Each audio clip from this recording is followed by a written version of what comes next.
Welcome to Nepal Now. My name is Marty Logan. August 7th, Saptari District. Dalit youths assaulted. August 11th, Kalikot. Locals beat a Dalit man for trying to enter a temple. August 22nd, Kailali. Youths of Dalit slum beaten. August 23rd, Kailali. Dalit man assaulted for stealing eggs. August 24th, Kalikot. Teenage Dalit girl raped and forced to undergo unsafe abortion. August 30th, Siraha. Dalits assaulted in Kalyanpur. August 31st, Ratahat. Demonstrations demanding action against police over custody death of Dalit youth. September 7th, Morang. Dalit girl beaten for entering a house in Urlabari. Anyone who lives in Nepal knows about caste and untouchability, the social rules that slot people into rigid groups from which they can rarely escape. At the bottom of the caste hierarchy are the Dalits, previously known as untouchables. Anyone living in Nepal would be aware of the deadly, violent crimes committed against Dalits, almost always with no legal consequences. But I wanted to read the incident reports from the Nepal Monitor because I think they give a better idea of the daily indignities and violence that Dalit people face in this country. In recent months, parallel with the Black Lives Matter movement, there has been a surge in efforts to ensure that Dalit lives also matter. Today we're talking with Pradip Pariyar, Executive Chairperson of the Samata Foundation, an organization that works to ensure the rights of Dalits in this country. As always, we would love to hear your thoughts about this episode. Nepal Now is on Facebook, Twitter, and Instagram, and I'm at martylogan.net. The show is on all the major podcast players, from Apple Podcasts to Spotify, and from Stitcher to Radio Public. And now, my conversation with Pradip Pariyar. Pradip Pariyar, welcome to Nepal Now podcast. Thank you so much. I'm very happy to be here.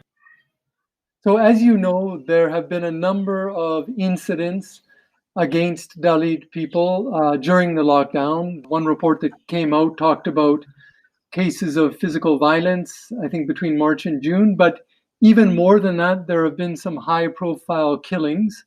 There was the murder of Navraj PK and his friends when he went to a village to meet a girl that he wanted to marry, and she was a so-called higher caste. There was the rape and murder of Anjira Pasi, a 13-year-old girl. And then more recently, September 11th, the killing of Roshan BK in Kailali, inside a police office.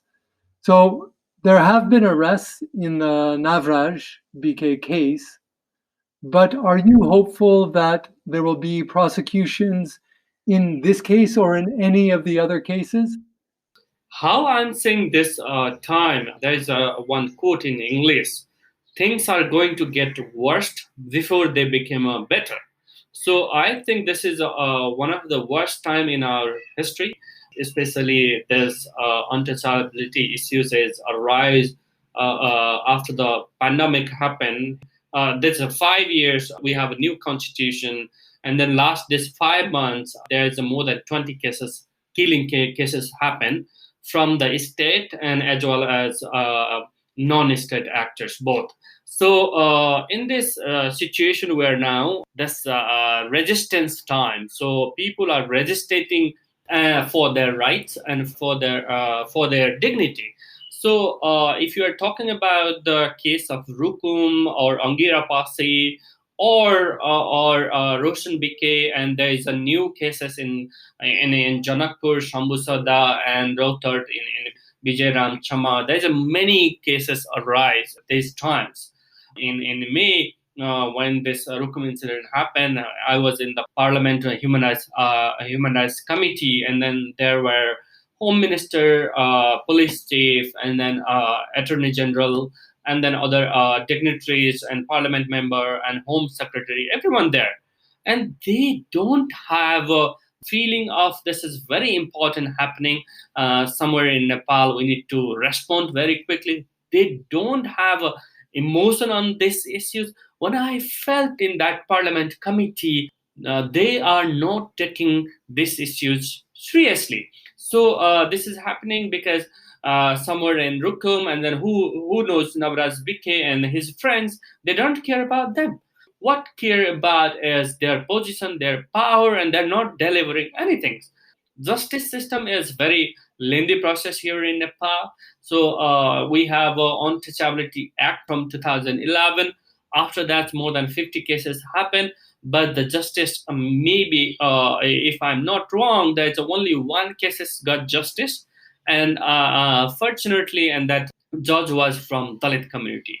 So you can see that kind of situation we have. We have a act, we have a constitution, we have a policies, we have a programs, but it's not delivering. So we need to ask why. Because in this state mechanism, Dalit representation is very low. Even though there is a representation in parliament, in province parliament, and even in local level, but their representation is very low. Same time, they are not in decision making body also. For example, we have 25 people in the cabinet. There's only one Dalit members, and his portfolio is youth and sports ministry. They talk about the gender issues vocally, talk about the other issues vocally, but they don't talk about the caste issues. They have a casteist mindset in their mind, and they are operating in that way, which reflect in our judiciary, which reflect in our state mechanism, which reflect in all the level of society. I'm not very hopeful. There's young people who lost their lives because they fall in love with so-called high upper caste girls. So it's kind of like same pool in 21st century, which is happening here. You talk about the Roshan BK, that's happened in police custody. And then if you talk about the Sambusa, that's happened in police custody. And then if you talk about the Bijiram Chamar, that's also happened in police custody. How people can die in police custody in their protection. I already mentioned about this is time of resistance. So more resistance are coming, and I'm hopeful. Look at the if you talk about the Rukum incident, and then I see a little bit a ray of hope on young people. They believe in justice. Right. Okay. So it seems to me that what you're also saying is that there must be a huge gap between the system, the politicians, the police, etc., and the rest of the country, because I know from looking around that things are happening in terms of Dalit issues and Dalit advocacy. In fact, you might say that Dalit advocacy and awareness is, as we say in English, having a moment. So I know your organization has started programs on television. There's one that features a very well-known Nepali actor, Rajesh Hamal, and it's getting tens of thousands of views or hundreds of thousands of views sometimes on YouTube. You yourself are hosting a program called Caste Conversations. There are others. So things are happening in society in general, but it sounds like they're not translating into the power structures.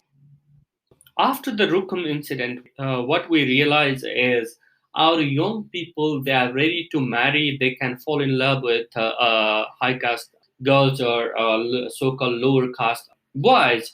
But our society is not accepting. Our family is not accepting that, because that's why we need to have a conversation in our home. How can we talk in our home about the, if for example, young people, if they want to go to good college, if they want to go to a foreign country, or if they need to buy anything, they can talk with their parents. But if they fall in love with anyone, they can't talk with their parents. We don't have a asking question culture in Nepali society. Same time, we don't say many things to our family. So how can we build that that environment where we can talk about the caste questions. Caste question is very complicated issues. So it's all about the purity and unpurity, and it's like 3,000 years of existence. So we can't change in one day, because it's a deep rooted, constructed phenomena. So that's why we started Jatku Prashna.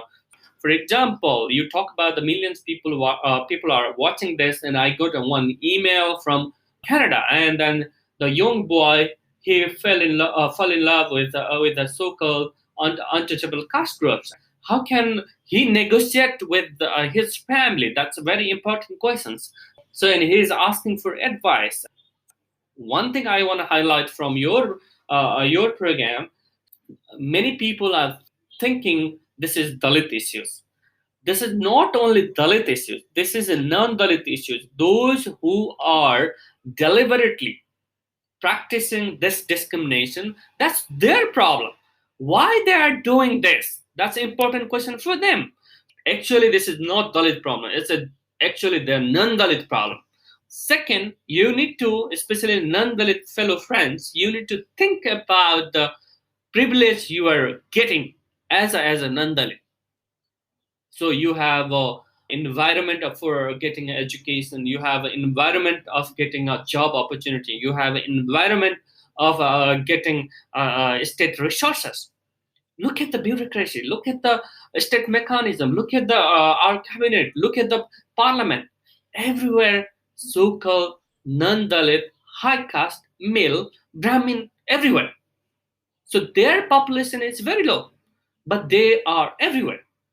And we need to ask question to state why we are in this situation, and who did this mess. So Dalit never in the power, and they are not doing any mess in this country. My four parents, they only serve this country. They only serve. They are not getting anything from this country. Dalit are the engineer. They can make shoes. They are a musician. They can there's ironworks. So they are the one producing whatever materials needed for life surviving. But people are ignoring those who contributed this country very much. So that's why we started this Azad Prashna and other media program to have conversation in our family, so that we can understand each other. So I don't want to blame to anyone right now, but we need to ask questions. So this program, now we can see million views. I'm not saying that this is enough. This is small steps. We need to do a lot, because this is in our mind and this is in our soul. Okay, great. As you know, and as I think everyone knows, at the same time that you're doing this kind of work in the United States and even beyond the United States, there's been a huge movement for change also called Black Lives Matter, which seems to have really touched a chord with more than black people only. So you see many different people in the United States and probably other countries as well who are joining this movement, taking to the streets, protesting, demonstrating. Do you ever look at what's happening there and compare it with Nepal? In Nepal, it doesn't look like we've reached the point where people are going to take to the streets and protest for Dalit Lives Matter. Do you compare the two? And are you disappointed that we don't have the same kind of demonstrations on the street here? Actually, this is a very important question. Same time, George Floyd case happened in America, and then Namraj BK case happened in Nepal. But we didn't see that kind of movement here in Nepal. I'm getting a lot of email. I'm getting a lot of messages from the friend, those who live in US. So they are interested to do something, but we never talk about our privilege. So especially non-Dalit friends, you need to start talking about the your privilege. For example, in the US, there is a one judge, Supreme Court judge, wrote letter on this moment. But our authority, our senior politician, they never talk about this issue. Very few non-Dalit parliamentarians they spoke about the Rukum incident in parliament. Only Dalit, only Dalit parliament they talk about the Rukum incident. Most of the parliament member they didn't speak, especially the senior political leader. Look at this Communist Party leaders. After 18 days, they spoke about these issues. We mark about that, which is really important. Why they are not speaking? And then people are not in the street. Why? Because they never realize about the pain and problem, pain agonist problem about Dalit, because they never face, because they always been in privileged position. They are using the state resources, but not delivering anything. And they don't have in Nepali there is a word sambedana. It's a very important. They don't have empathy about the issues, which is very sad. So that's why this movement is not happening in Kathmandu Road. Only Dalit came in the road. I see few non-Dalit fellows also in the protest, but not that scale what happened in the US, because American white people realize about their privilege as a white. That's why they are in the street. But here, non-Dalit, they never realize about the privilege what they are receiving as a non-Dalit. So, and they never felt about the Dalit pain, how they suffer. Maybe this is a good example in Corona times.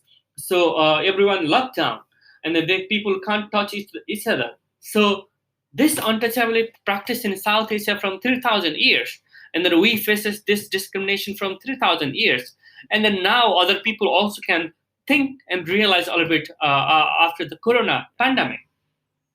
Younger fellow, they talk about the enough is enough campaign here in Kathmandu. We see that, but they didn't talk about the Dalit lives matter. When we talk about the Dalit life matters, everyone's saying everyone lives matters. We are not telling them everyone lives doesn't matter, but we are telling that Dalit lives matter. So this is important questions and important challenge for our younger generation, younger fellow. Let's think about our privilege. Let's think about the how can we contribute when we have a problem. There's an opportunity to solve this problem. So let's work together. Let's build alliance where we can work for Dalit Lives Matter, and same time we can contribute for all lives matters. Right. Okay. So again, these kind of campaigns, if we can call them, awareness raising, has obviously been happening before. You mentioned how untouchability was outlawed in 1963, and again, the Constitution of 2015 also ensures the right to not be discriminated against for caste. What I'm wondering is, on one hand, we have awareness raising. On the other hand, we have representation. So, do you think that you need to move on both simultaneously? So maybe it's not enough just to have empathy, which I'm glad you used that word. I think it's an important word. But maybe awareness and empathy is not enough, and you need increasing representation of Dalits, as you said, in power structures. One of the examples I'm thinking of is the 2017 local elections. There were quotas for Dalit women for positions at local level, if I understand correctly. How effective have those been? I mean, are they working the way that you expected and wanted them to work? Does that need to be revised, that quota system? You talk about two things: encouraging representation and awareness. One thing I wanna stress: awareness, especially awareness needed for non-Dalit people. Those who are doing the discrimination, they need to know this is illegal, and if you do that, you are going to be punished. So that's for non-Dalit. And Dalit, for Dalits, they have a right, they have a liberty, they have a freedom, so they can enjoy their life fully. Dalit need to have that kind of awareness, and if something happen based on caste, so they legally they can and they can get the justice. So these two things is distinct. One awareness for non-Dalit, one awareness for Dalit. So if that awareness goes simultaneously, and then victim will get the justice and perpetrator punished, then we can have a better society without caste discrimination. Second, you talk about the increasing representation. We have more than 126 caste groups in this country, and if you look at the representation, 80% of state mechanism filled by mostly male, mostly high caste, so-called Brahmin Kshatri. So, if this country is diverse, if this country is everyone, why does state mechanism only leading by few caste groups, only men? We need to have a special quota system to reach in that state mechanism. One thing non-Dalit people need to know is one time state made policy, state made law, and then because of that state law, this community victimized from long time. That's why they didn't get the education. That's why they didn't get the state resources. That's why they didn't have a land. That's why they didn't have a housing. That's why they are in this situation. If you are talking about the poverty, these groups are the people are the lowest in the rank. Reservation is quota system is increasing representation and in state mechanism. So that's why if this country is mine, I always telling to many my Nepali friends, यो देश मेरो हो तर मलाई यो राज्य चाहिँ मेरो जस्तो लाग्दैन. So what I'm saying is this country is mine, but I'm not feeling that this state is mine because my representation is not in this state mechanism. So how can I ensure that this state is also mine? When I have that kind of feelings about the state, then I can proudly say that this is my state also. This state mechanism is working for all. Now we don't have that kind of situation. That's why we need to have a quota system, and which can help to people reaching that state decision-making body. So many people are talking about the meritocracy in this country. So look at this country. Who is leading this country? And then they call themselves meritocrat. Why this kind of country is one of the worst, poorest country? If they are that their meritocracy is like that. So when Dalit, Janjati, women, and other marginalized group, Muslim and the Tharus, when they are reaching in the state mechanism and they talk about the meritocracy, sometimes I'm surprised. If they are meritocrat, if they are good, why this country situation is this? All the people, those who are going through the quota system, they need to fulfill the basic criteria for like others. So there is a no issues about the meritocracy. So we did a lot of survey on this. Performance of the so-called marginalized groups, especially so-called Dalit groups, their performance is wonderful. They're doing amazing job in state mechanism, those who reach. So that's why we need to have a reflection of diversity in state mechanism. If you talk about more than 6,000 Dalit women in local ward committee member, I see that a lot of positivity in that quota system. If we talk about the Dalit man, they are more privileged than Dalit women. We need to talk about that. Within the Dalit groups also, there is other Dalit groups, more marginalized Dalit group, especially Madhesi Dalit are more marginalized. If we talk about the Madhesi Dalit man, Madhesi Dalit women are more marginalized. So we need to talk about the most marginalized people within our community also. So I'm aware about that. That's why this 6,000 women quota is really good. But we need to realize that they are not in the decision-making body. They are just member. They don't have authority. But they can share the tea with non-Dalit, which is revolutionary. But this is not enough.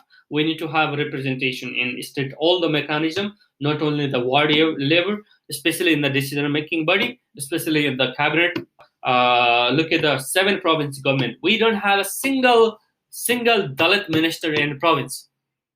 Only one state minister in the province. One rest of the province government without Dalit. If we talk about the parliament, also there's a very less parliamentary member. Our population is more than 14%, but that population not reflect in the parliament, not reflect in the bureaucracy, not reflect in the judiciary. But we're not demanding quota system for all lifelong. When there is equality, we don't need a quota system. When we have eco status, so we don't need a quota system. But until and unless this state mechanism is not filled by diverse people from the 126 caste groups, then until then we need a quota system. Okay, well, it's good to hear. It's good to hear something positive. Although, the fact that the women being able to go and have tea in a municipality office, the fact that you have to celebrate that also shows how far still you have to go, right? I know it's symbolic. Still, there's a huge gap between that and exercising real power, as you said. Let me ask you, if there was one measure, one policy measure that could be taken to improve things, don't you think that education from the earliest possible age for young children, from nursery age, from kindergarten age, isn't that the one way to change people's outlooks and attitudes? One of the great Dalit leader, Dr. Babasaheb Ambedkar, also mentioned about educate, organize, and agitate. So we need to educate, we need to organize, and we need to agitate, which is not happening. If I can say that, for example, I'm the first generation educated in my family. What I'm talking, what I'm doing, because of education. So that's why we need to focus on education. Education not only for the Dalit, education for the non-Dalit children also, because that's very important to know this non-Dalit people caste system is exist in this country, and then they got a privilege because of that. So they need to know about no one should be discriminated from the based on the caste, color, or anything. Right, and I understand that. But what I'm saying is, if we were to go into a classroom, even here in Kathmandu Valley, are they teaching children about caste? And shouldn't they be making children aware of caste? Does that happen anywhere? Is it in any curriculum? Recently, we worked with Oxford University and we piloted in one of the rural municipality in Pokhara, Annapurna rural municipality. So we talk with people and then schools, and we talk with the private school and government school also. There is now they are working in curriculum document also, and we're recommending them about the curriculum. They have some course in social sciences. So now government is working on this. Hopefully they will take our suggestion also, but it's still so far not happening in the Tribhuvan University, and they are also using some of the reference material from our book in the master course of sociology. So we need to start from the children, especially school children, to master degree or PhD, and if we can include that in curriculum, that's one of the ways to change the society. I think so. Okay, great. One of the things I learned recently doing this program is that in terms of labor migration, which is obviously a big issue in Nepal, I don't have a figure, but one researcher was telling me that there are a number of Dalit people who go to work overseas as migrant laborers. One of the main reasons they go is to escape the caste system. I mean, obviously they go for the money as well, but because they're also facing the burden, not only an economic burden, but this social burden of casteism in Nepal. They leave the country for that reason as well. Do you worry that young Dalit people are just going to get tired of living in a society where they're not valued and where they don't have the same opportunities? And they're just going to leave. They're going to take any opportunity, that they're just not willing to put in the effort required to be a Dalit person in Nepal. Do you worry about that? Actually, not only Dalit people, but most of the young people that are outside in this country. So I spend a lot of time working with young people here in this country. 500,000 young people outside of this country. Our most productive human resources, they are outside of the country. Here, one thing we need to understand about Nepalese society, for example, if someone doing labor work in this country, that's not valuable. That's not dignity with the dignity. So we are not looking at our work as a dignityful work. That's why people are going outside. Because of the cost, they feel more safer, they feel more dignityful while they're outside of the country. And that's why they are traveling. That's true. But same time, I see positive on that because they can go and explore the other country. They can see the progress and development of the other countries. If they can come back with some knowledge, skill, that would be great. But the Dalit people, those who are travel outside of the country, and they can send us some money, and their children are getting education. Okay, fair enough. You've mentioned a few times as we've been talking the next generation. So just now, again, talking about the next generation, the children of these people who are working overseas, and how they can benefit from what their parents are doing. So let me ask you, if I were to call you up, if we were to have this conversation after one generation, so after 15 or 20 years, do you think that things will have improved for Dalits in Nepal? Because this is a fight that's been going on already for many generations. As you know better than me, people have been working on this, advocating, struggling, fighting for Dalit rights and better lives for many years. So if we talk again in 20 years, what do you think you will tell me? Will things have got better? Yeah, definitely better. Definitely, because more younger generation. Look at this resistance from the Rukum incident to now. There's a lot of resistance happen in Madhes. There's a 3-4 killings happen in last 1 month, but there is a protest going on. Even though that's a small number of people, but the people came to in the street.